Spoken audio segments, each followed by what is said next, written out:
of Diddy. And we're going to talk about Diddy probably a lot more on the allegations portion of the podcast a little later. But I was a big fan of Diddy. I am a big fan of Diddy. And just another lawsuit has surfaced. And again, this episode is also about the toxicity of the game and those that are in it that are just poisoning what can be a beautiful way to monetize an art form, monetize a culture and hip hop in the music business. But after seeing how, or not even seeing, but reading and hearing, I guess, more information about what Diddy and those that are like him are capable of in the music business by holding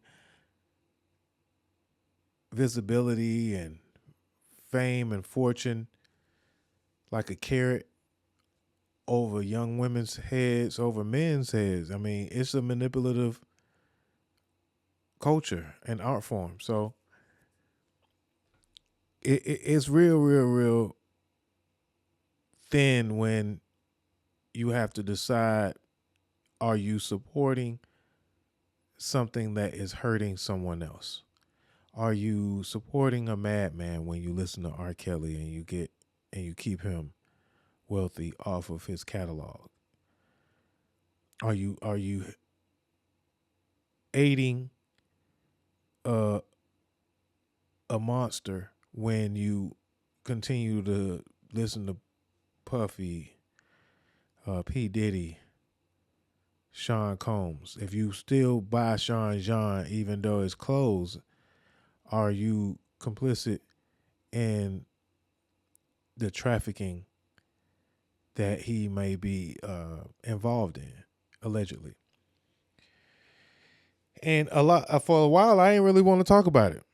I was kind of just still trying to stay steadfast. I was still supportive because he's a black man, a black father, um, a pioneer, even. And I have to admit to being blind, putting on blinders, self blindness in the black community. Even a lot of us do it. We'll see signs. We'll see things in the bad things in hip hop and bad things in our regular life and our friends, our family, our coworkers. And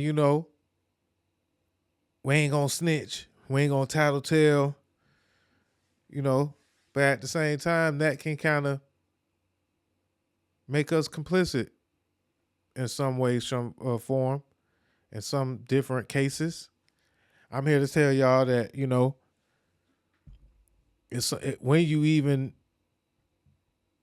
recognize addiction and you don't talk, or even mental health,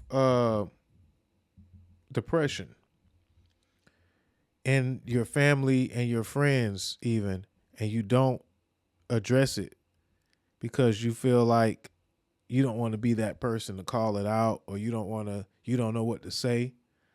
But even if you don't know what to say, maybe you can get someone that do know what to say. But again, we have these self blinders that most of us are programmed to have. I know I do because I come from that lifestyle as a kid. And you can live with someone that is going through depression and not deal with it until you can't deal with it because they're gone and they're no longer here. Or they may have succumbed to the addiction and got their hands on some bad product. And then sometimes we even say, oh, we make our excuses for some of these addictions and some of these toxicities that the people that we try to save are guilty of just loving so much that it destroys them. and you can't save them. We have songs in our culture that says, "Don't save her, she don't want to be saved." And women pretty much celebrate the song damn near the most. It doesn't say that you have to just clean up your culture, and you can't, when you make the art, you can't make a picture that looks like destruction. You can't watch a movie that's about a monster. A horror is even a whole genre that we mostly enjoy during this time of the season, the fall season, or autumn, or my favorite season, Libra season. So we find ourselves contributing to the toxicity, enjoying it, relishing in it.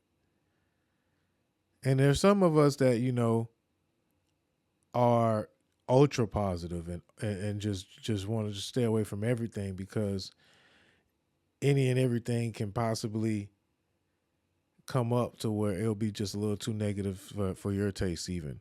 But see, me, I like to have a little bit of a balance. I understand that some of this music is maybe even ratchet, maybe even gangster, maybe even again toxic, but